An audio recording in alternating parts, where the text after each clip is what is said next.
Si vous aidez un voleur, alors vous serez arrêté et envoyé en prison avec le voleur en tant que complice de ce crime. Donc, si vous aidez des passeurs à faire entrer des personnes clandestinement dans un pays, alors ne devriez-vous pas être inculpé et envoyé en prison en tant que complice de ce crime? Parce que c'est exactement ce que sont ces crétins des associations caritatives, comme le dit Patrick Christie. Regardez ça. Regardez ces cinglés. Je suis désolé. Je refuse de croire que ces gens font ça simplement par bonté de cœur. Regardez ça. Des migrants illégaux arrivent. Les migrants tentent de pousser les bateaux au large. La gendarmerie française reste là, littéralement sans rien faire, pendant que les migrants poussent les bateaux dans l'eau jusqu'aux genoux, parce que les Français disent qu'il est dangereux d'intervenir. Cette ONG française les aide à partir. Allez en Angleterre. À pied. L'eau leur arrive littéralement aux genoux, et à mon avis, c'est complètement ridicule. Regardez-les. Non. Non, non, non! Vas-y, vas-y. On gère ça. Oui. Vas-y, vas-y. Ils ont viré ces femmes du bateau et elles sont en route.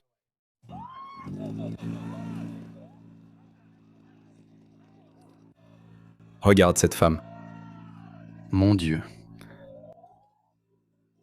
Regarde ça. Seulement 2 ou 3 femmes. 2 d'entre elles ont été jetées dehors. Ouais, bonne chance. Regarde ça. C'est... Est une grosse passeuse. Hé, tu enfreins la loi, mon ami. Tu tentes d'entrer illégalement au Royaume-Uni. C'est une infraction pénale. Infraction pénale. Tu enfreins la Ce loi. type En pense qu'il est un arrière-plan, passeur de les gens personnes. s'entassent. Vous commettez plusieurs infractions pénales selon la loi britannique. Et les autorités françaises ainsi que ces ONG y contribuent. Ils aident à enfreindre la loi. Qui sont ces gens? Regardez ceci.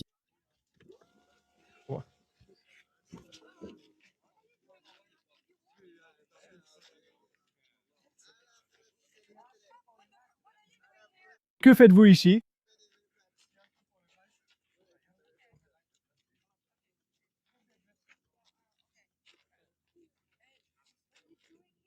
Je suis en vacances.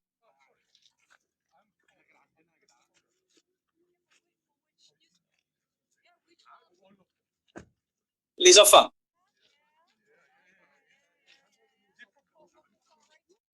D'accord. Elle a dit « Es-tu d'extrême droite ?» Je dirais « Es-tu un passeur? Es-tu un communiste d'extrême gauche ou un passeur? Qu'est-ce que tu es? Regarde-les. » Ils sont corrompus, les gars. Ils sont corrompus. C'est George Soros qui les finance. Qui lui Elle dit est de pas foutre très le camp sympa, d'ici? n'est-ce pas?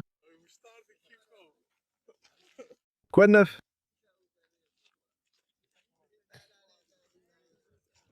Ils font littéralement ça de manière organisée. Eh mon pote, Comment tu vas? Salut. Regarde cette femme. C'est cette femme. Je sais pas. ouais, je sais pas. Ouais. Je te parle, mais elle est agressive. Nous, on l'est pas. J'ai jamais... Vous, les gars. Espèce de cinglé communiste woke, espèce de passeur corrompu. Je ne veux pas te parler. C'est comme ça que j'aurais parlé. Mais je sais que c'est pour ça que je ne vais pas dans ces endroits. Parce que je vais péter un câble, les gars. Sérieusement, je vais vraiment péter un câble. D'accord. Désolé. Elle était tuée d'extrême droite. Tu T'étais étais désolé, je vais te parler. désolé. Désolé. Peut-on discuter une seconde? Tu étais assez agressif. Je suis pas une balance. D'accord. D'accord, Ouais, tu veux fiche le parler? camp. Tu peux nous laisser seuls 2 minutes? Ouais, parce que je te fais pas confiance, parce que t'es violent. Tu es agressif. Tu ressens ça? Tu files? Tu es agressif. Je ne te fais pas confiance. Tu es entouré d'hommes. Oui. Parce que je ne te Parce fais que pas je ne te fais pas confiance. confiance. Je ne te fais pas confiance. Je ne te fais pas confiance. Qu'est-ce que tu fais ici? Désolé, qu'est-ce que tu fais ici? Vous êtes... Nous sommes tous des gens. Spout de Ouais, mais Michael tu viens Manley. vers elle, vers nous, de façon agressive. Ne prends pas ce ton avec moi. Qui es-tu? Qui es-tu pour me demander ça? D'accord. Ça Tu me es parle, anglaise, donc que ça t'a fais-tu? parlé. Oui, je suis content de te parler. Vous envoyez ces migrants illégaux de votre pays vers le mien. C'est pour ça qu'il est là. J'espère que nous étions heureux de... Qui étions. Au Palexil, je les ai cherchés. C'est eux, les gars. Ils n'ont que 311 abonnés. Ouais. Qui les finance? Qui finance ces gens? Regardez ça. Ces gens marchent parmi nous, les gars. Regardez ça. Mon point de vue est différent. Vas-y. Définition de la folie. Essayez continuellement de faire quelque chose, faire la même chose et échouer. Tu ne vas pas les arrêter. Je l'ai déjà dit il y a des années sur ta chaîne. Tu vas pas les arrêter. Ouais, on va les arrêter. Il suffit de couler quelques-uns de ces bateaux, de les secourir, puis de les repousser. Mais tu coules quelques bateaux, c'est tout. Ils arrêteront de venir. Va sur la plage, accueille ces gens.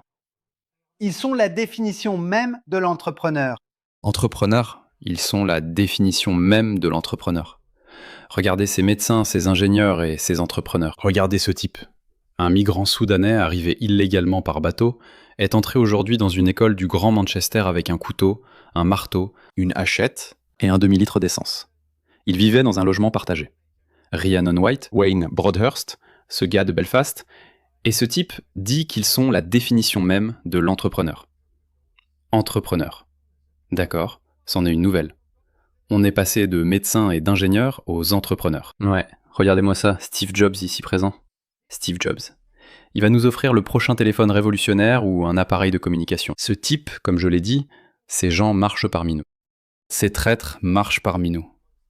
Comme cette femme. Cette femme et ce type. Ils ont voyagé. Ils ont utilisé toutes leurs économies. Ils ont traversé des déserts, des mers difficiles.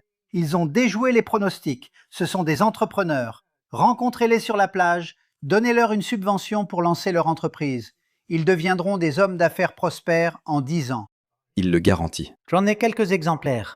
Voici ce qui se passe. C'est arrivé il y a quelques jours. Paris. Cette belle entrepreneuse, ce futur Steve Jobs, a perdu goût à la vie et s'est dit « Laisse-moi sortir et poignarder des gens ».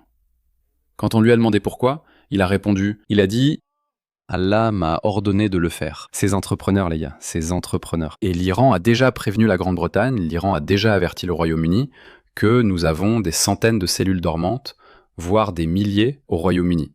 Et s'il se passe quoi que ce soit, elles n'attendent que notre ordre. Elles attendent l'ordre des gardiens de la Révolution. Et je parle souvent de la façon dont les gens peuvent être blessés à cause de leurs croyances ou de leur idéologie. Mais il existe un autre type de préjudice qui se produit discrètement, sans que la plupart des gens ne s'en rendent compte. Je parle de la collecte et de la vente de vos données personnelles. Et si je vous disais que votre adresse personnelle, votre email, votre numéro de téléphone et même des informations sur votre famille pourraient déjà être en ligne sans que vous le sachiez. Chaque jour, des courtiers en données et des sites web publics collectent, publient et vendent des informations personnelles. Cela peut entraîner du spam, des arnaques, des vols d'identité et même mettre votre vie privée en danger. C'est pourquoi j'aime Incogni. Il suffit de saisir votre adresse email et Incogni trouve automatiquement où vos informations personnelles sont exposées et envoie des demandes de suppression en votre nom. Le tableau de bord de l'application vous fournit des rapports détaillés montrant exactement où vos données ont été supprimées. Et avec le forfait illimité, vous pouvez aller encore plus loin. Collez simplement le lien d'un site exposant vos informations personnelles et les experts d'Incogni en protection de la vie privée s'occupent du reste, avec des suppressions sur mesure. Commencer ne prend que quelques minutes et après une autorisation unique, Incogni s'occupe du plus gros du travail à votre place. Reprenez le contrôle de votre vie privée maintenant. Utilisez mon code spécial pour bénéficier de 60% de réduction sur tout abonnement annuel Incogni, avec en plus une garantie de remboursement de 30 jours. Scannez le QR code ou cliquez sur le lien ci-dessous pour commencer à supprimer vos informations personnelles d'Internet. Ils ne peuvent pas vous nuire s'ils ne vous trouvent pas. Foiré, je vous le dis, ces gars-là sont des futurs entrepreneurs. Ils ont défié tous les pronostics, ils ont traversé les 7 mers. Ce sont les Christophe Colomb de notre époque. C'est ce qu'il essaye de dire. Ce gars, j'ai l'impression qu'il a une sorte de fétichisme bizarre. Ouais. Je crois qu'il veut sûrement se faire baiser par eux. Aucun avantage. Tu enfreins la loi, tu es un Pas de si criminel. ni de mais. Pas de si ni de mais. Nous pouvons tous penser aux immigrés. Les immigrés ont construit ce pays. Les immigrés travaillent plus dur que la plupart ici. Nous allons travailler. Je suis un immigré, et je vous le dis, l'Australie n'a pas été construite par des immigrés. La Grande-Bretagne n'a pas été construite par des immigrés. Il n'y avait pas d'immigrés au XVIIe, XVIIIe et XIXe siècle. L'âge d'or de la Grande-Bretagne, lorsqu'elle s'est étendue. Certains condamneraient cela aujourd'hui. Pour ma part, je ne pense pas que les Britanniques doivent s'excuser pour le colonialisme. À l'époque, la Grande-Bretagne était la superpuissance la plus bienveillante. Les empires avant la Grande-Bretagne étaient cruels, même ses contemporains. Regardez ce que le roi Léopold II a fait au Congo. La Grande-Bretagne n'a jamais fait cela. Même les Français étaient cruels. Mais la Grande-Bretagne était la superpuissance la plus bienveillante, l'empire de son temps. Vous n'avez pas à vous excuser. Est-ce que je veux le retour du colonialisme ? Probablement pas. Mais c'était l'âge d'or britannique. Il n'y avait aucun migrant en Grande-Bretagne, ni même d'esclaves, l'esclavage ayant cessé un siècle plus tôt. Le 19e siècle était l'âge d'or de l'Empire britannique.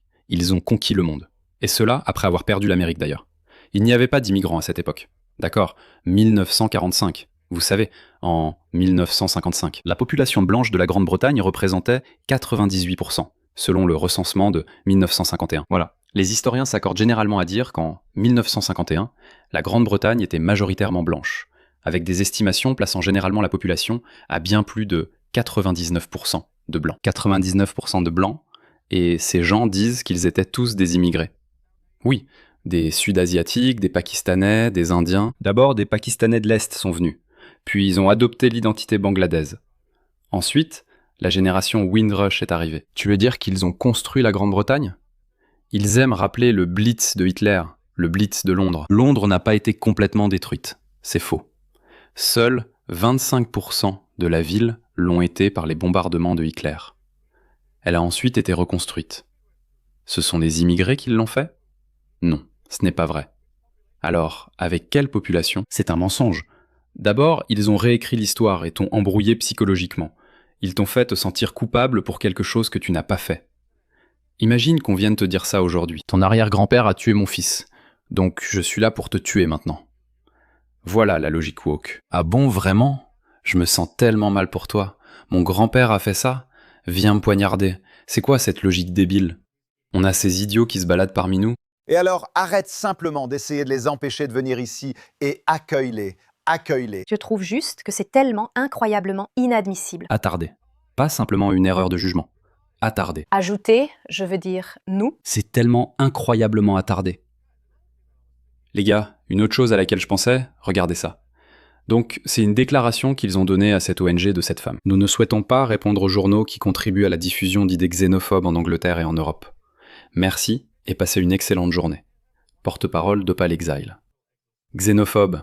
Vous savez, quand vous lisez ce mot a tout de suite une connotation négative. Xénophobe, ouais.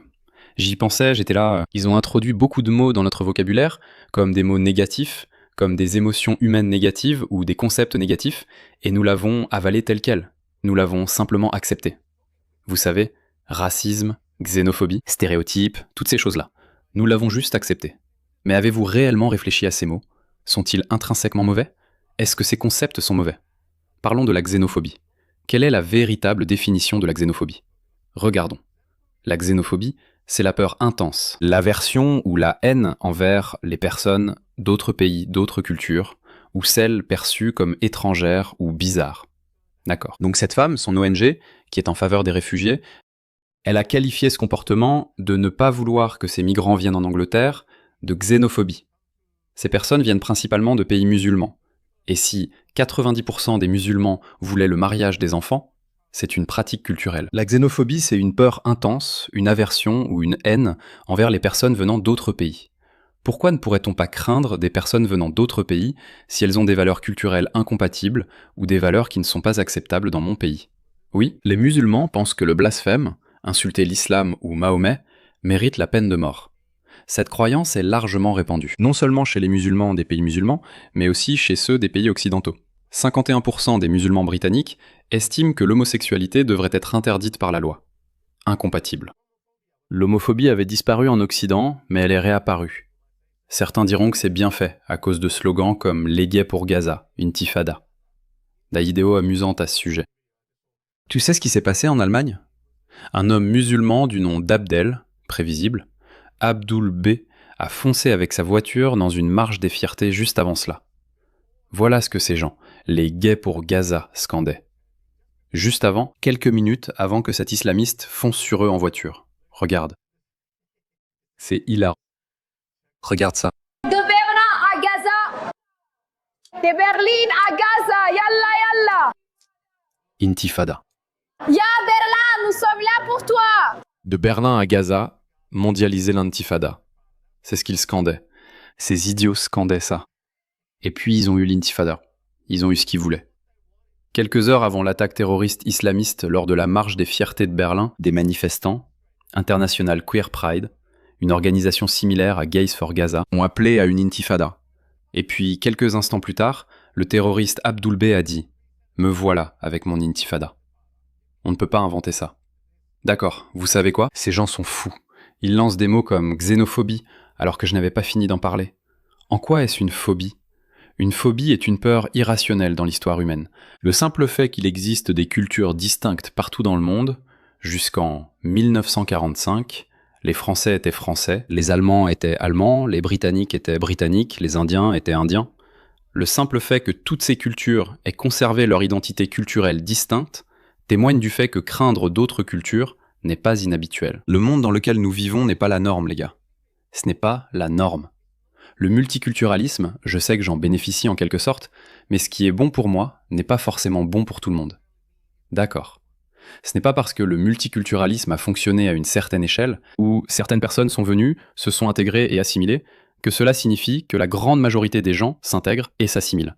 Surtout lorsqu'il s'agit de cultures hostiles. Donc il y a certaines cultures, c'est aussi une question de spectre. Vous savez, il y a les hindous qui ne sont pas hostiles, ils ne le sont pas. Les hindous n'essaieront jamais de prendre le contrôle de l'Europe, de l'Amérique ou de l'Australie, mais ils apporteront leurs valeurs culturelles, d'accord? Ils apporteront leur corruption, pas les hindous, désolé. Je parle des cultures du tiers-monde, comme l'Inde, le Pakistan ou le Bangladesh. Le Pakistan est un cas à part. Le Pakistan et le Bangladesh. Parlons seulement de l'Inde et du Sri Lanka. Les Indiens et Sri Lankais ne sont pas hostiles, et ne voudront pas transformer l'Australie en pays hindou, mais ils apporteront leurs pratiques culturelles. Certaines sont hostiles, certaines sont répugnantes. D'autres, ça va, personne ne s'en soucie. Diwali, peu importe. Les Indiens apporteront leurs valeurs culturelles, certaines compatibles, d'autres non. La corruption reste un gros problème. D'accord. L'Inde exporte beaucoup de corruption. Et je le sais. Beaucoup. N'importe quel Indien vous le dira. Mais il y a aussi des cultures hostiles, comme l'islam. C'est la culture la plus hostile. Ils ne s'arrêteront jamais tant qu'ils n'auront pas pris le dessus, jusqu'à ce qu'ils aient tout pris. Quelle preuve vous faut-il encore? Aucune ne convaincra ces idiots. Regardez cet idiot, ils continueront à vous dire que... Ou cet idiot. Ils continueront à vous dire que ce gars est un entrepreneur. Nous avons besoin de plus de gens comme lui. Nous avons besoin de plus de gens comme lui. Sans ces gens-là, l'Occident va se perdre. Oxford, Cambridge, Harvard, toutes ces universités prestigieuses, elles seront fermées. Le NHS, disparu. La NASA, disparu. Nous avons besoin de ces ingénieurs en aérospatial. C'est ce qu'ils ne cessent de vous répéter. Mais en réalité, qu'obtenez-vous? Vraiment? Qu'obtenez-vous réellement? Voilà ce que vous obtenez. Regardez ça. Regardez l'état de Bradford. Voici Bradford, les gars. Mon Dieu. Regardez ça. Voyez l'état lamentable ici, à Bradford. Regardez ces ordures. Regardez ça. Regardez ça. Qui a fait ça? Ces traîtres. Ces traîtres ont fait ça. Trahison. Ils ont tous des marques de fouet sur le dos.